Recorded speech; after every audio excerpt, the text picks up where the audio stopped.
they say in Mexico. When you think about cheese, do you have visions of your local supermarket or deli?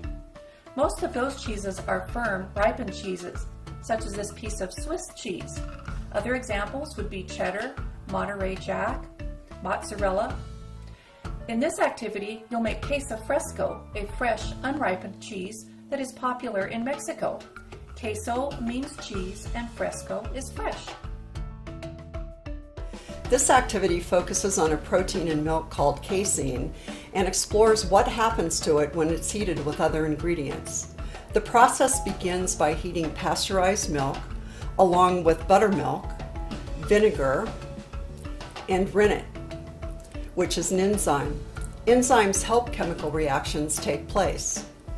With time, the milk protein changes from a liquid consistency to a soft cheese. Making cheese may seem really complicated, but it's easy when you understand the food science behind it. First combine milk, buttermilk, and vinegar, then heat to 90 degrees. After it's heated, add the rennet.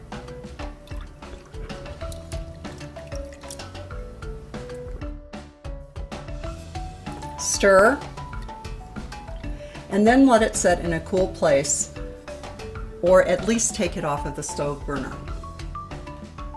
Hey, with the magic of video, it's 40 minutes later. Susie, is this what it should look like? Yeah, you can see the physical changes that happened in the last 40 minutes. They occurred because of chemical changes in the milk protein casein. You see the casein has coagulated, creating a semi-solid mass, also called the curd. What's the next step? The curd gets cut into cubes and sets for 5 minutes. Then it's heated to 115 degrees and sets 5 minutes longer to boost the release of more whey. So do you cut it just like this? That looks great. So you're not actually cutting it into cubes because you can't cut this way. So you just cut both directions in the pan? That works great. All right, thanks. Okay, that's done. The liquid you see is another protein in milk called whey, which is separated out. All right, now what? Now we separate the curd from the whey, the fun part. I think it's gonna splash.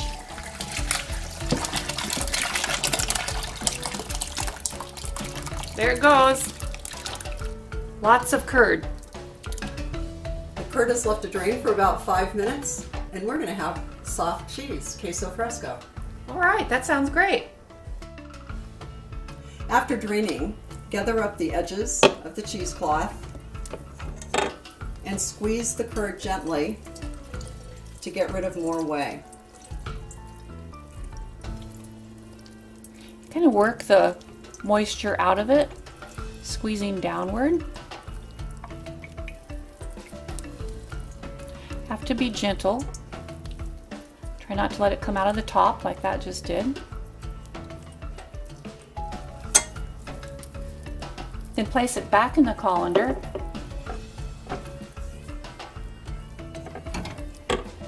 Because there's a little more draining left to do. Next, add the salt. Salt adds flavor and also draws out more of the whey. Work the salt into it a little bit using a table knife or a fork. And allow the mixture to set for another 5 minutes.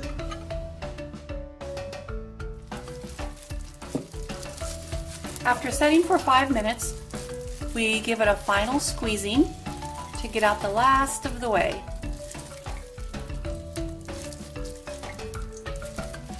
Salt helps release extra fluid from the cheese, as well as add some flavor. Twist and squeeze.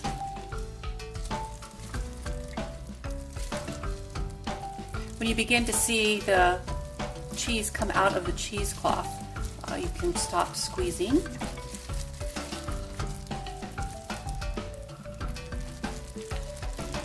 The cheese is typically formed into a ball. Frankly, I like to keep it crumbled in a container because it's easier to use that way. When it gets cold in the fridge, the fat in the milk firms up, making it kind of hard to crumble. Enjoy queso fresco sprinkled on salads or tostadas. Try it on soup, or even on top of beans and rice.